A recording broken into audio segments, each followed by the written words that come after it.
We're live now. Hey, all right. We don't have an open, but StreamYard is having some difficulties today. So we're just going to go with it. No open today. We're cold open. How y'all are? It's Cajun Wednesday. I'm with the legend, Cory Leonard. What is going on, everybody? It's just another Wednesday, Scott. Just another Wednesday. Just another I'll say Wednesday.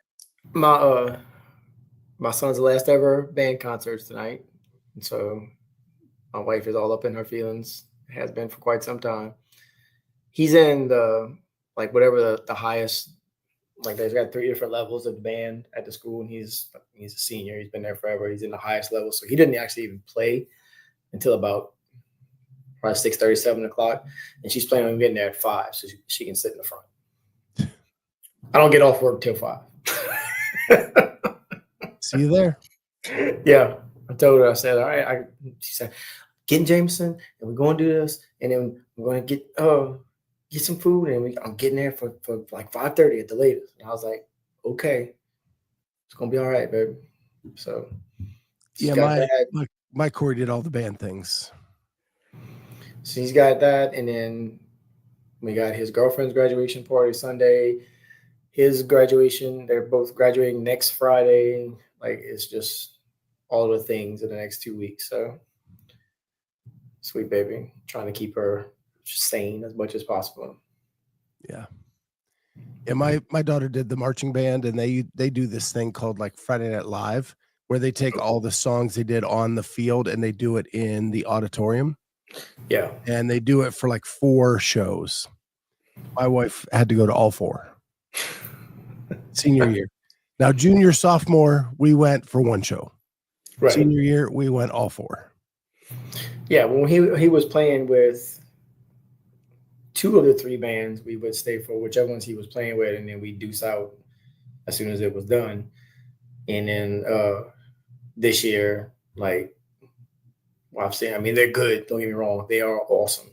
But we have seen a whole lot of band performances. Many as we can make, because we have absolutely no idea. What's going on, Jay Birch? We got to throw a dart. Oh, yeah. But because of Ken Walters questioning me, we have Dart Cam. Dun, dun, dun, dun. There it is. Love it. And we are going to throw the dart. Let's see where it lands. Oh, bad.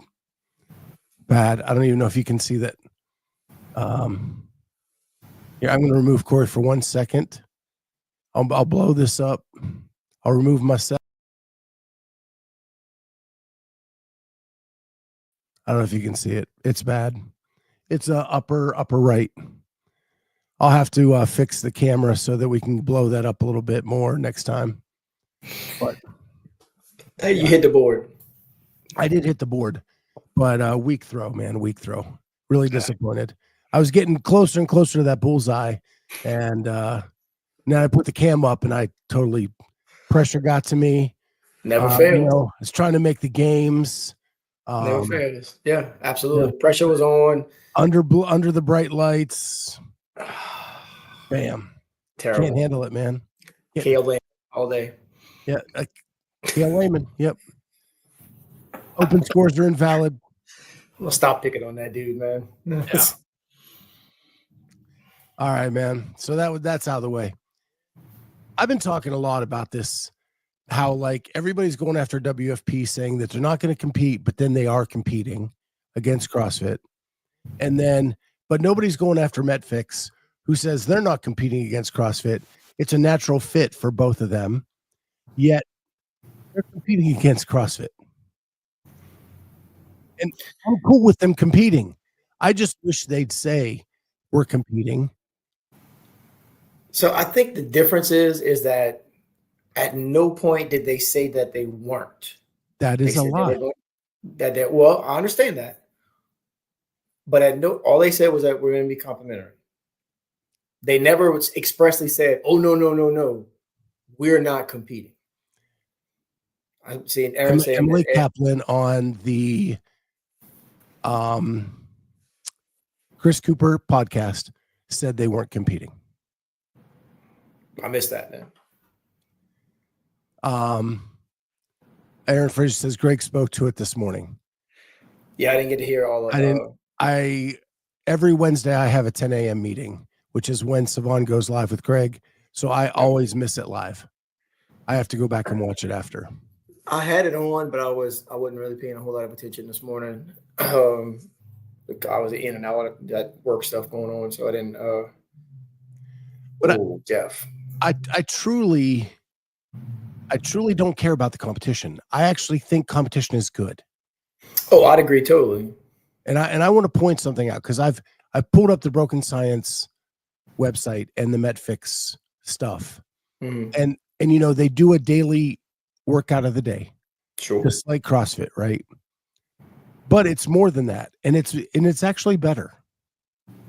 And I want to illustrate that, where competition can be a good thing. So, this is their workout of the day section.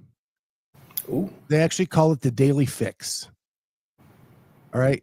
Every day it comes with a recipe under belly. And here is a recipe, and you can go down, and there's the preparation, the ingredients, everything to make this recipe for the day. That's awesome, right? Yeah, I ain't mad at that. Then you click on body, and there is your 12-minute AMRAP. Complete as many rounds as possible of 5 strict muscle-ups, 20 walking lunges. Then practice slips for 25 minutes. Planks and stretching. Slips is scales, L-sits, inversions, handstands, planks, and stretching. And then you go to brain, and this is reading for you to do about health and science. How freaking cool is that? That is outstanding. I would say, yeah. I mean, that you're offering at that point alternative stuff than CrossFit is daily. Because I mean, I still get emails daily from CrossFit with all kinds of stuff about that. But okay, I ain't mad at that at all. Like, good stuff, dude. That's all of this is offered on the CrossFit website. So feed your body as neatly as this. Yeah. Feed your body, move your body, feed your brain. Right. And you can go back, like I'll hit belly here, go back to yesterday. There's yesterday's recipe. Yes, indeed. And there's yesterday's workout of the day, which was rest, and the yesterday's reading. And you can keep going back, just like the old workout of the day on CrossFit. There's cancer watchers, diabetes watchers, stroke watchers. Body 7 rounds a time, 10 push jerks, 10 pull-ups. Belly, Cajun chicken skewers. Just right up your alley.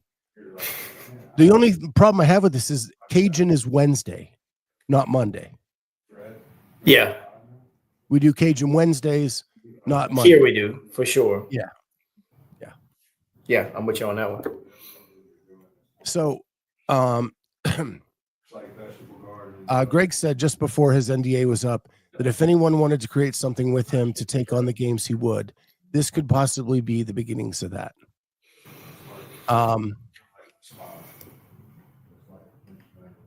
I think this is competing against CrossFit. I don't think he has any, and they said it, Jay Burcham. He has no desire to compete against the games. The games were never Greg's bag of tricks. That was Dave's creation, that he let Dave go and used it as evidence and proof of his concept. But then when it got so big that was never Greg's thing. Well, no, it's that whole look around at what it has become as opposed to what it started as, when it was literally a backyard barbecue. People were drinking beers in between events and stuff like that. And then it just snowballed into this thing, which, hey, I'm a fan of, but I'm also a fan of the beginning part of that, what leads to that. Like when I started at Virtus, it's because I wanted to see what was happening and wanted to get into shape. And then once I found out you could compete, well, cool, because now I can do all this other stuff. But when I was still playing soccer 2 nights a week, And I was a heck of a lot better than when I first started because I could go faster and I was stronger than everybody that was out there. And, anything that we did outside of the gym, like, and still am, I'm up for whatever because I can. Like, you want to go, hey, it's a 5K this week. You want to come running with me? Sure. Why not? I just wanted to show that, as I've been saying, competition breeds growth. Mm-hmm. We have, before WFP ever existed, before Metfix went public, we have been dogging CrossFit because they're dropping the ball in different aspects, right? There was no competition for them. There was nothing pushing them to be better. Yeah. Yesterday, we illustrated there are 2 new partnerships, partnering with Mayhem to do the Everyday Heroes occupational games as one thing, partnering with Ruck Race USA to do their final event at the CrossFit Games. That's going to be something to see. I mean, those are good strategic partnerships that CrossFit never would have done in the past. They would have let their ego get in the way, and they would have said, hey, we can do it better. We'll do our own version. Definitely not since sometime around 2020, 2021. I would even argue before that. It wasn't all peaches and cream before the sale. No, you're right. Complacency, I think, is the word I would use, right? Like you said, when you're on top and there's nothing else around, there's nothing else that's better.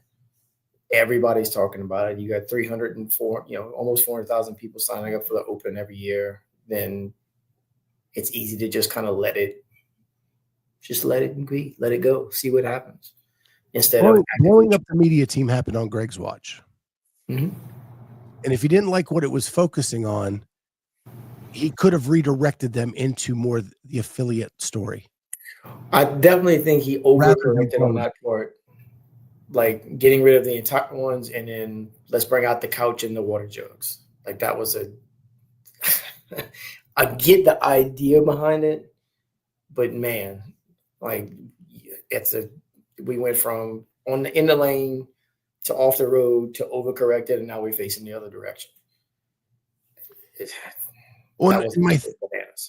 This whole Metfix WFP competition thing came to my mind because over the weekend, I know other people were diving into this. Now, I didn't know that at the time that it came into my head. All I heard was the Savon clip about, hey, CrossFit sent out these letters about competition. You work for us. They're a competitor. You have a no compete. Right. And then all that kind of stirred all this in my brain. And since then, Jenny from Dense Updates has put some stuff out. Savon's gone deeper into this. And I'm anxious to hear what Greg had to say this morning. I'll probably listen to that this afternoon. I want to catch that part of it. And right before we went on, Savon was talking about, or had what parts of the Froning podcast where like Will Morad and is it Saxon that's working with him? Yeah, I watched that this morning. Yeah, I didn't get a chance to get into that, but I really wanted to see what all that was going on because they went over there to go visit and hang out and talk about it, but wouldn't do it on camera. And I thought that was kind of interesting. And I actually have some notes from that. So that's a perfect segue. Oh, hey, segues is what I do. And so that is what Rich said. They invited them out. They had a good talk. They wanted to do a podcast so that people would know what the WFP is all about. And there seemed to be a fear that they would be bullied on air. So they decided not to do that. And I am quoting Rich. Yeah, no, I understand. I think that's kind of silly. If you were the leader of an organization and you're afraid to be bullied on air, you need to get a new leader. Correct. And then that is a highly watched podcast that by going on there, the publicity you could have gotten and convinced Rich on air that what you're doing is good. And it does seem like Rich believes for what they're doing for the athletes and the sports side is a good thing. Now, Rich is not a believer on what they're doing on the affiliate side. Well, and why would you be when they said, give us money and then tell us what you want and we'll see if we can do it? And there was a little bit of back and forth that like CrossFit would not communicate with the WFP. But I'm not sure there were attempts made to communicate from the WFP first. And that never got cleared up in this back and forth. Right. Because then they kind of like, they were talking about it, and then they dove into what they think a solution may be for the CrossFit Games season. And so you lost kind of like what this meeting with WFP was all about. But I think when you say to them, I'm afraid to come on air, they're not willing to then now promote what you're doing or try to explain what you explain to them when you don't have the cojones to go on yourself and talk about it. Yeah, if you're not going to come on and talk about it, I am certainly not going to tell people what you said about it, because then it's coming from my mouth and not yours. And it'd be so easy for them to say, well, that's not exactly what we meant. Well, we don't know what you meant because you didn't actually come on and go live with us or, be recorded, whatever, where it could be put out there and you could say it in your own words. So I'm not going to tell people. I'm going to tell people we had a conversation and I'll understand it a little bit better, but I'm not getting into specifics because it's not what you're not having a chance. It'd be like if you were, it's guilty until proven innocent type situation where you can just say whatever. No, dude, that's why not go on with them? That blows my mind completely. I also think that it was said by Vandersloot that they're afraid to make mistakes. Bro, you can't be afraid to make mistakes. No. Because now we're at a point where your first event is a week and a half away and we don't know anything about it. And it's like they're banking on the names, drawing in the people alone without understanding the concept of what it is. I would love to know what their ticket sales look like, because when they first announced it was going to be a thing, they were having 5,000 spectators, which is insane, by the way, especially with you got this going on. You got, yes. Pull up Lito's comment, please. Feels like they're just trying to be liked by everybody. Yeah. I think that's exactly what Scott Vandersloot said. That they're trying not to piss anybody off. And you cannot, to be a leader of an organization, you cannot have those fears. No, you can't walk on the eggshells around every single person and expect to succeed. That's not going to work. Because no matter what you say, you are going to piss somebody off.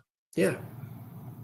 At some point, and you have to be okay with that. You have to be able to say, oh, you don't like that? Okay, that's cool. And keep moving forward. Because if you keep doing that and just, oh, well, I'm not sure. Well, I don't want, you're setting yourself up for failure. Well, and that debate can be good if you explain why you're doing what you're doing to the negative reaction. Yeah. Why it's going this way, why you made that choice. And be firm, be resolute. Hey, yeah, I understand that that's what happened. This is why. And it's okay to let people go, well, I don't like that. Okay, well, you don't have to. Aaron says, as an athlete, he should know you cannot compete and be afraid of making mistakes. And then he says, Rich on the Born Primitive podcast said, if 50% love you and 50% hate you, you're probably doing something right. Yeah. You're attracting the right people. And the 50% that don't like you don't matter. Concepts are great. Ideas are awesome, but you have to implement them, and you have to. I was hopeful that they could push the boundaries of what the sport looked like so that overall, in the end, we could learn something from it, and either CrossFit learn from what they see and make changes, or CrossFit doesn't, and they die off, and you have this other option. But I have no confidence now after hearing that. No. How you gonna? CrossFit is notorious for saying, as far as the methodology is concerned, like if we see something that works, we'll start doing it. So same thing for the games and whatever else. We evolved from having a softball throw to the stuff that we do now at the game. So why wouldn't you see if somebody's doing, like you said, oh, this is working, cool, let's do that. Seems like there are a shell. Dang it.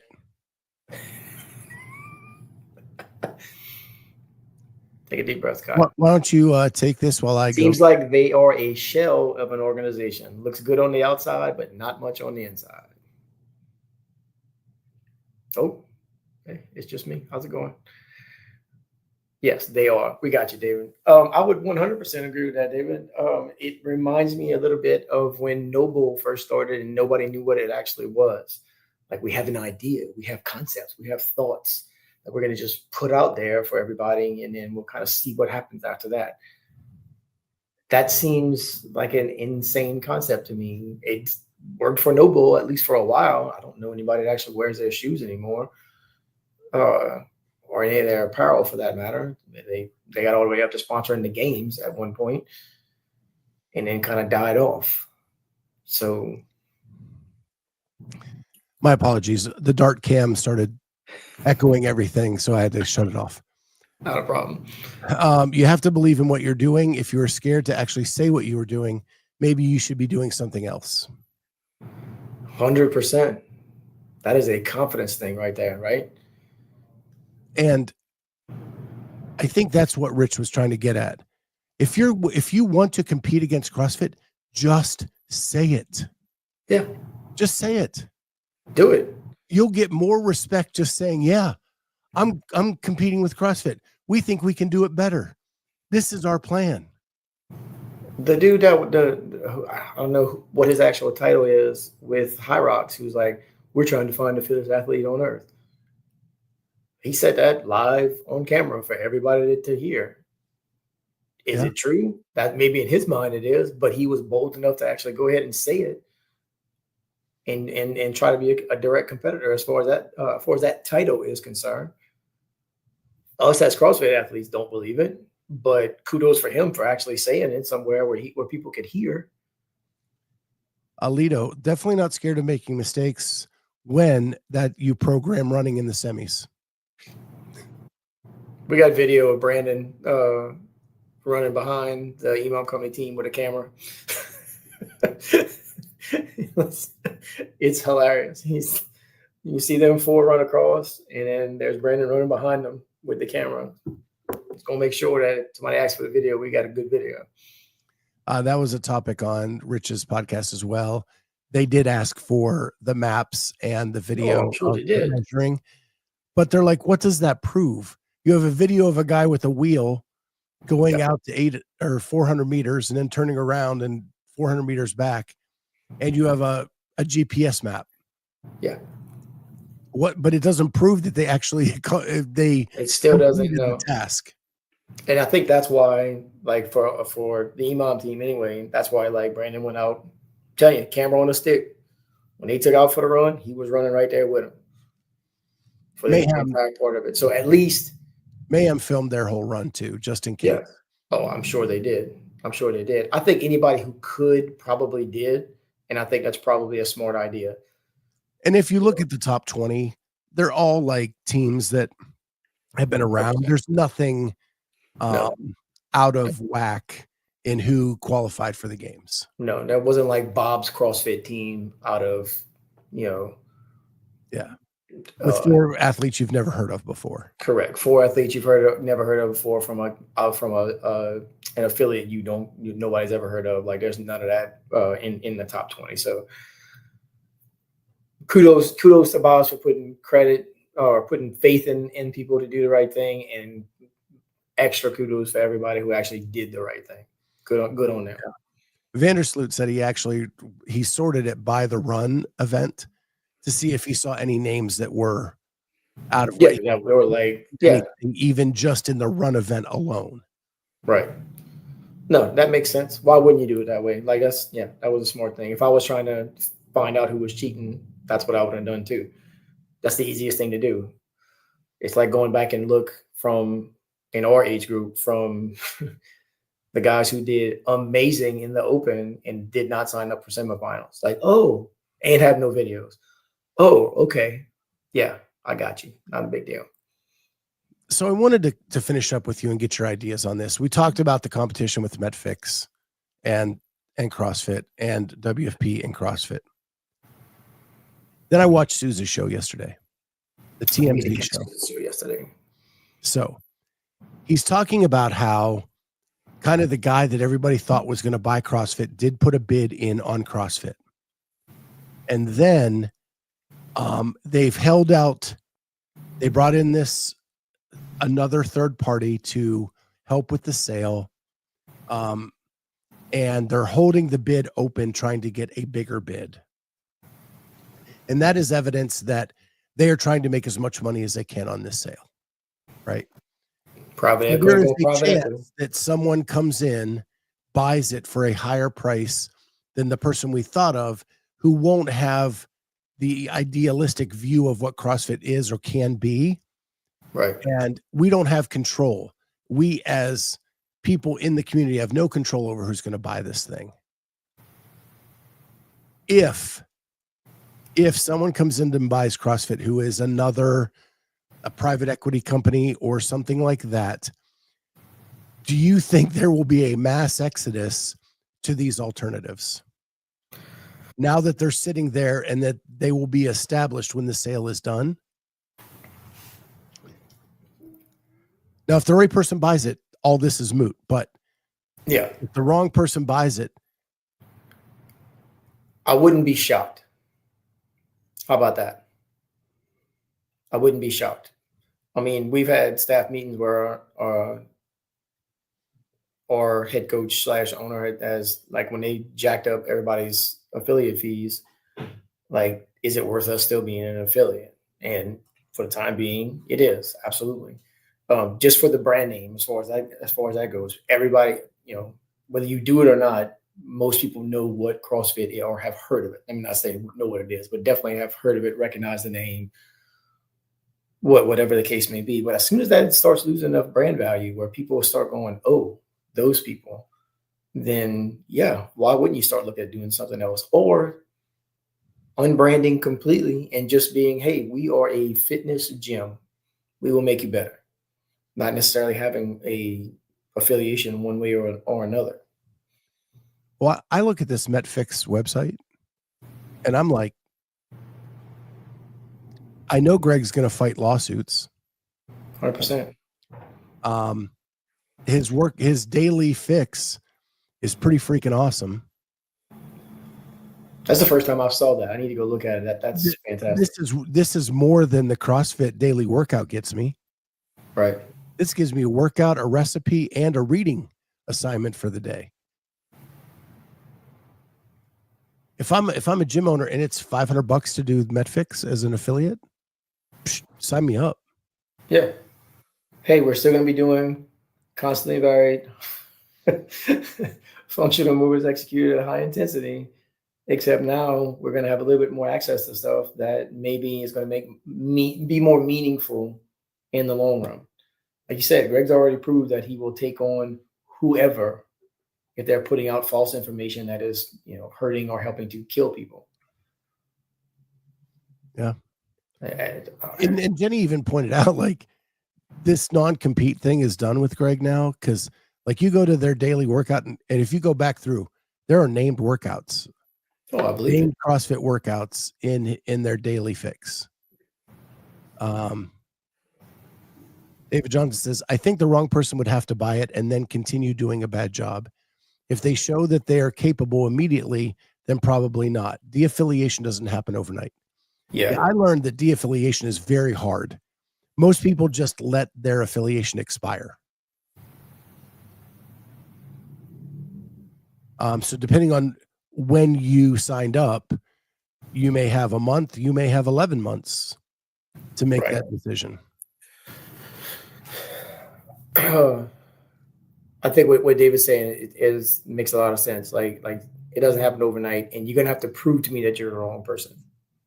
You're also gonna have to prove that you're the right person. Like it's easy to come in. It's like after an election, it's easy to come in and say, promise all these great things, but like if you don't show me stuff in the first 100 days, 6 months, whatever the case may be, then we're gonna start having a problem. Yeah. But I think it is really interesting that you could actually say, hey, we're going to be a Metfix gym. If you want to compete, you go to WFP or you stay in CrossFit. And we don't care about the competition side. I mean, for somebody like me who is very, very interested in making the CrossFit games, and Jamie was saying the same thing, like, because she already goes to a gym that's not affiliated, right? It is. She's got to jump through all kinds of hoops to be able to try to get to the stage where she can prove herself as being one of the fittest people on earth. Yep. So if we did de-affiliate, it's going to be a problem for me, not for everybody else there. You know, for the couple of us that are actually actively trying to get to the CrossFit games, then it becomes a problem. Everybody else there, I say everybody else, 99% of people there, they just want to get fit. They want to come in, get their sweat on. They don't give a shit what's written on the outside at this point. Now, potentially getting in new people, if we're not CrossFit Virtus anymore, and we are Metfix Virtus or whatever the case may be, and nobody knows what that is right now, then that could be, you know, a future issue as far as that kind of stuff's concerned. That's where my head goes. You know, yeah. I am the vast minority. It does not really matter to everybody else because it's just me. Aaron Frazier, I thought all affiliates paid a monthly fee now. And actually, David answers that you can do either. You have the choice to either make the one lump sum payment, but then they added the monthly payment as an option when they increased fees.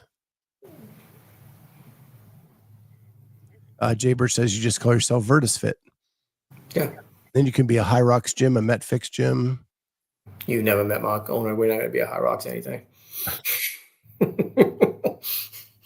We're not going to be a High Rocks anything. I can promise you that much. Yeah. Polaris has changed their name so many times. That one back wall with the logo has been painted about 7 times since I've been a member there. We got one sign outside. One. We just replaced it last year sometime because the other one was getting so beat up it was starting to be hard to read. But other than that, if you miss the sign and nobody's outside, the bay doors ain't open, you can drive right past it and never know we're there. It's one big long building. Our half is a gym, other half is a church.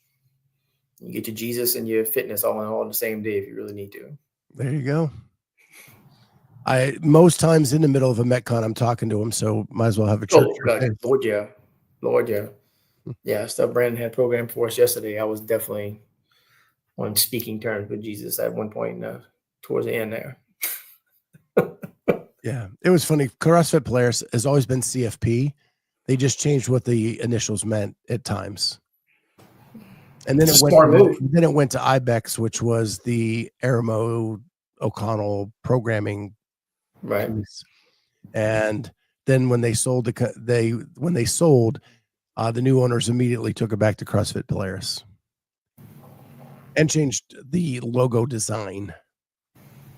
But it's still CFP. Everything has been CFP like the whole time. Except for the IBEX year.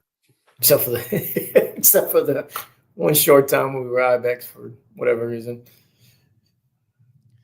I mean, that's smart. If you don't have to change your name, or you don't have to change the initials, and just like for printing T-shirts and selling merchandise and whatnot, CFP all day long.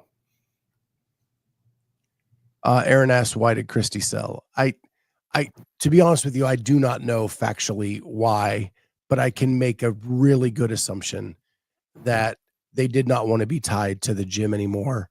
They wanted to be able to travel, and I think they're trying to start a family. Good for them. And so because of that, they just didn't want to.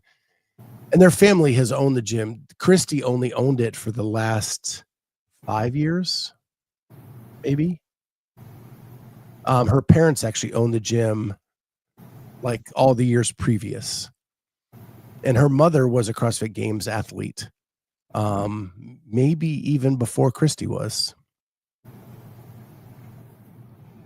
or around the same time. But yeah, Donna Aramo was a master's athlete at the games. How old is she, Donna? 60s. I'm trying to think. Was she at MFC the year I went? She's still competing? She has not competed in a few years. That's not her favorite thing to do. In fact, if you work out with her, she always like downplays how good she is, and then she kicks your ass. Every high level athlete I know does that. Yeah. Well, I mean, it's not I hate snatches. I'm not very good at them. And then she's done 17 minutes before you are. 100%. Yeah. And then that was bad. Really? Was it? Because I'm still going. Really? I don't know if you had noticed that or not. The stuff that killed me is we had this. They did a challenge where it was a 5K a day.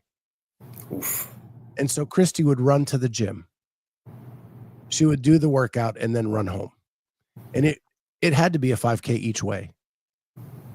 And she would come in after running a 5K, barely warm up, do the workout, be done like in a quarter of the time that you're taking, and then put in her earbuds and then run home.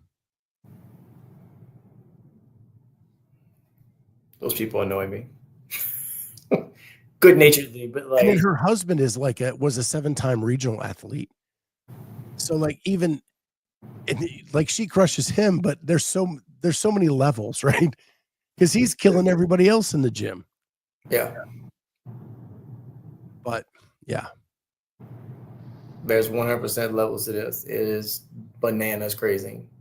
It's funny, when I first joined my original gym, Shred CrossFit, still in existence here in Columbus, we all thought we had a shot at the games. Oh yeah. Then I went to CrossFit Polaris and I realized I have no shot in hell of ever making anything. Dude, my first ever Masters competition, when I did the Masters division at Raging Games in Lafayette, is going to be my second ever actual individual competition, right? And I remember like going through these warm-ups and thinking, I move pretty well. I'm one of the better movers, even though I just started. Like I was, and I get that beginner's bias or whatever. Like you start just making these huge jumps because you didn't do anything before, so it didn't click the fact that you went from doing nothing to doing something. So of course it's going to make a lot of jump. And I got to Raging Games, and like one of the workouts that was a 2-parter, and the second part was a max weight thruster. And I thought I was doing pretty good with my little 235-pound thruster, and I could hear the announcer 2 lanes over. And this is our first attempt left, right? Get done. Like I had 2 minutes of rest and then 4 minutes or whatever it was to find the 1 rep max. And I was going to open at 215 and like see if I could get that 235 again. And somebody 2 lanes over hit 265 to open. And I was like, oh, okay, maybe I'm not actually nearly as strong as I think I am. And just watching people just pass me by, like on the Metcon part of it, it's humbling. It's humbling. I went to a comp locally here. It's Fall Jam. They have it every year on the east side of town. And the second year I went, I won a couple events, right? In the Masters division. Second year I go, Andy Katzenmoyer shows up. And he is a former Ohio State and New England Patriot linebacker. The one workout was a snatch complex. So it was a snatch, hang snatch, overhead squat. They're like 2 minutes into the workout, and you hear the announcer go, Katzenmoyer is out of weight.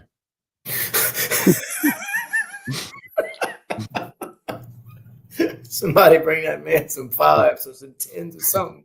He's got everything loaded up on the bar. I was like, what? Yeah, I'm sorry. What did you just say? Because it sounded like you said he's out of weight, and there's no way that's possible. Yeah. Oh yeah, that's good stuff, dude. I love stuff like that. We had a dude who was borderline, probably regionals athlete in most of the stuff. Like he couldn't run for anything or whatnot. But we had a comp down here called Watergraw, and they were going to be doing a bear 1 rep max, but a bear complex. So like all of the things.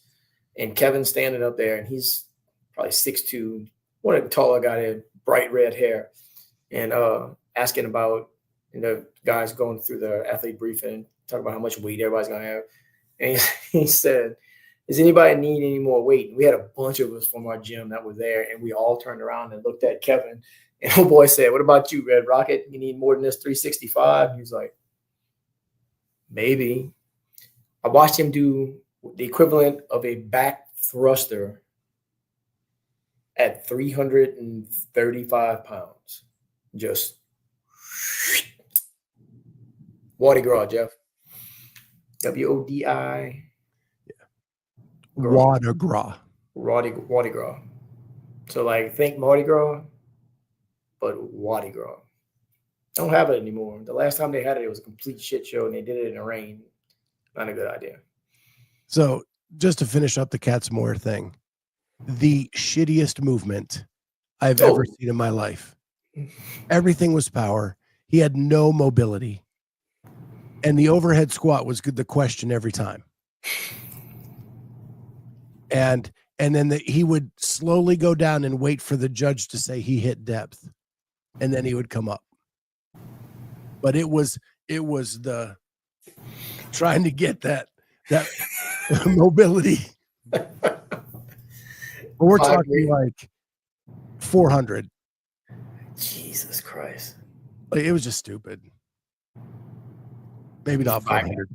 He used all the weight. That's all I know. Well, yeah, whatever they had on there, we got it all on the bar. Yeah, that is it, Jay Birch, Watergraw. That is it. That is it. Well, cool. Well, that was a lot. And my lunch hour is just about over. So time for you knuckleheads to get back to work. We'll see everybody next time on Lunch with the Clydesdale. Thanks, Cory.